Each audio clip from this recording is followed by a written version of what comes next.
Es claro que las lecturas nos hablan hoy del fariseísmo. Como decía Santa Catalina de Siena, en la iglesia conocí la mejor clase de gente y en la iglesia conocí la peor clase de gente.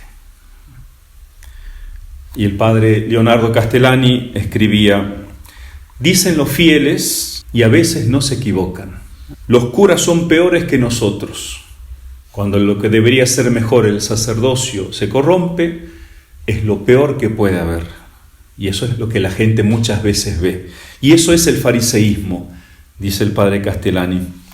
Cuando visité Francia para el Reggio María, estuve charlando con uno de los sacerdotes y él me decía, hablando sobre el padre Castellani, que bien podrían nombrarlo doctor de la Iglesia, especialmente por lo que se refiere a este estudio sobre el fariseísmo. Por eso lo cito especialmente al padre Castellani para tratar de comprender qué es el fariseísmo. Segundo, cuál debe ser nuestra actitud ante el fariseísmo. Y tercero, cómo cuidarse del fariseísmo.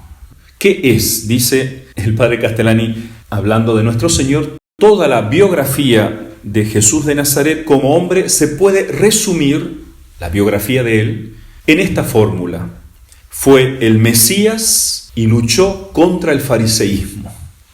O quizás, más brevemente, dice él, luchó con los fariseos. Así se podría resumir toda la biografía de Cristo. Porque la religión judía se había corrompido, dice él, volviéndose muy exterior, que es lo mismo que va a pasar con Lutero y gran parte de Europa. Cuando se rebelan propiamente contra esta exteriorización de la religión católica, sin o habiendo perdido gran parte de la interiorización. Las dos cosas son importantes. Entonces, la religión judía se había corrompido volviéndose demasiado exterior, que es la corrupción específica de lo religioso, a cuyo peligro no se escapa ninguna religión. Todas las religiones tienen que luchar contra el fariseísmo. La gran lucha de Cristo fue esa: interiorizar de nuevo la religión verdadera, enseñar a adorar a Dios en espíritu y en verdad. Esa fue la empresa de Cristo, su biografía: interiorizar aquello que se había exteriorizado demasiado. Le costó la vida a su empresa, dice, porque cuando la religión se corrompe, no hay cosa en el mundo más peligrosa que ella. Y dice el padre Castellani con mucho humor: yo le envidio a Jesucristo el coraje que tuvo para luchar contra los fariseos. Yo, cada vez que me topé con un fariseo grande, me he quedado yerto, estupefacto. Entonces, el fariseísmo, más específicamente, el padre Castellani dice, es un gusano, el gusano de la religión. Y parece ser un gusano ineludible, o sea, no nos podemos librar de este gusano, pues no hay en este mundo fruta que no tenga gusano, ni institución sin su corrupción específica. Todo lo que es mortal muere, y antes de morir decae. El fariseísmo es el decay de la religión. ¿Y cuál es esa corrupción, ese gusano? Es un gusano terrible, dice él, porque es la corrupción de las cosas más grandes que puede haber, de los misterios de Dios. No que se corrompan los misterios, sino que nosotros al adjudicárnoslo, lo perdemos. Y en el momento de que hacemos nuestro lo que es de Dios, deja de ser de nadie, sino deviene propiedad del diablo, dice él. Por ejemplo, el Evangelio de hoy, cuando nuestro Señor dice: no llaméis a nadie rabí, maestro, padre, guía, está prohibiendo en realidad suplantar a Dios Padre. Que ese es el fariseísmo: suplantar a Dios Padre, a Dios Maestro, a Dios Director.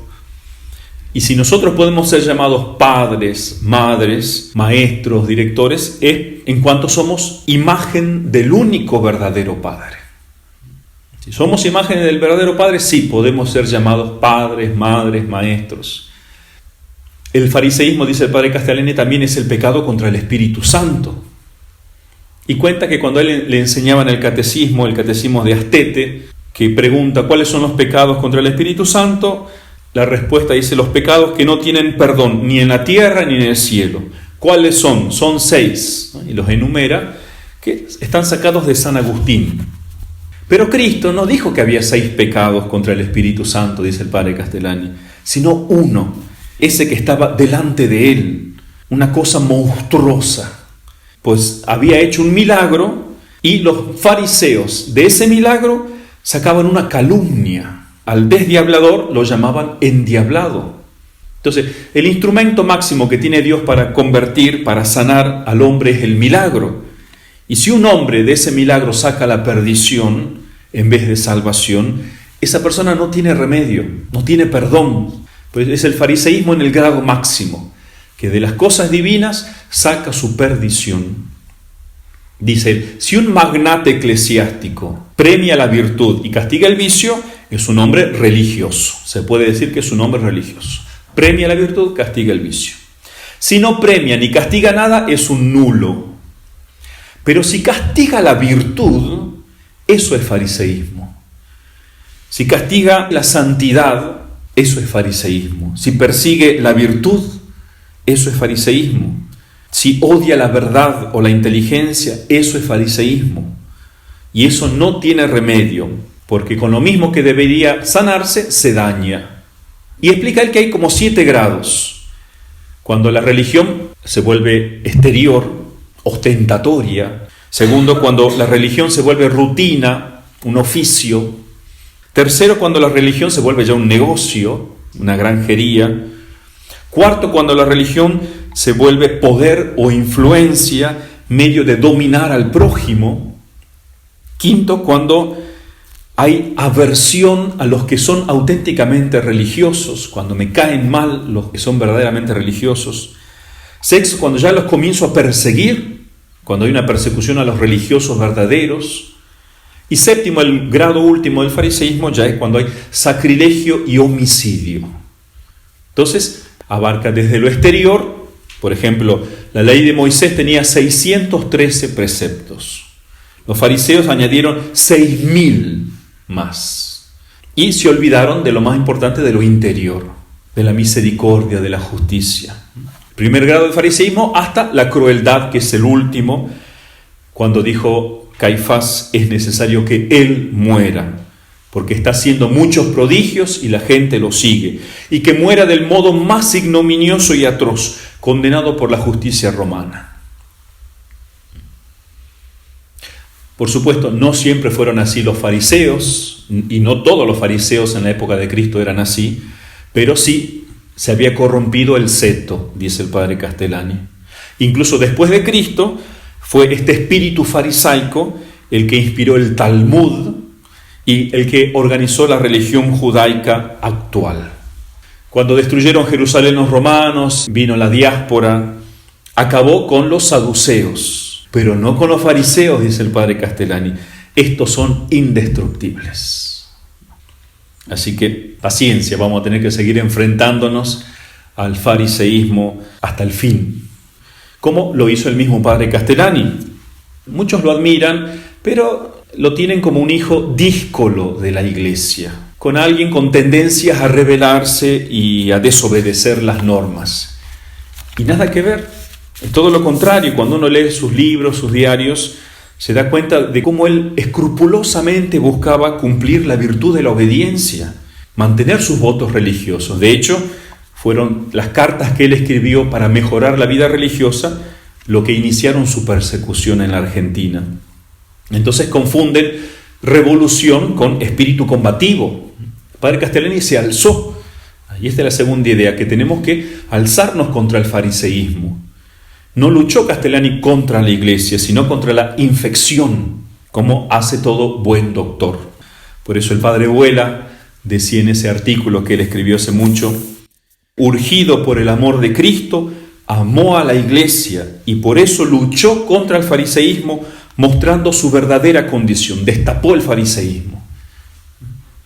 Y el padre Vuela aprendió de él a reconocer ese fariseísmo y a lucharlo tan bien como sabemos que lo luchó. Pero principalmente tenemos que luchar contra el fariseísmo acá.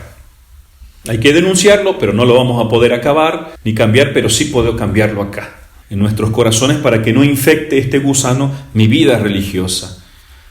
Porque como decía el padre Castellani, el cristianismo no es autocondescendencia, sino autoexigencia y benignidad con los demás. El fariseo es duro con los demás y blando con él.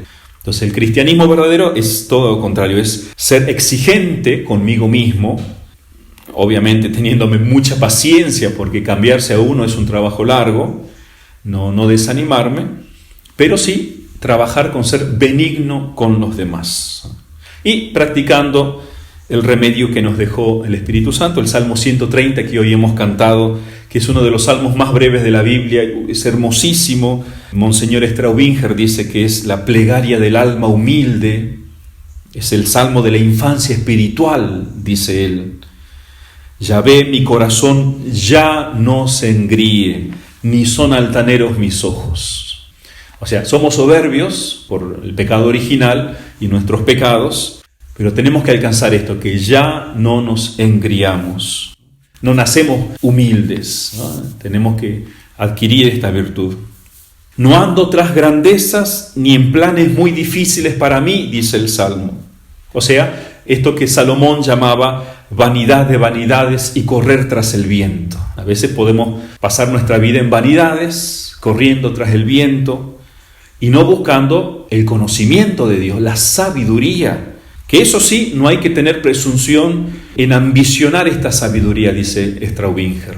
Que no nos dé escrúpulo ni es falta de humildad. Quiero ser sabio con la sabiduría de Dios. La deseo, la busco ambicionadamente. Y dice, lejos de eso, he hecho a mi alma quieta y apaciguada, como un niño que se recuesta sobre el pecho de su madre. Como ese niño está mi alma en mí. Es la paz envidiable del humilde.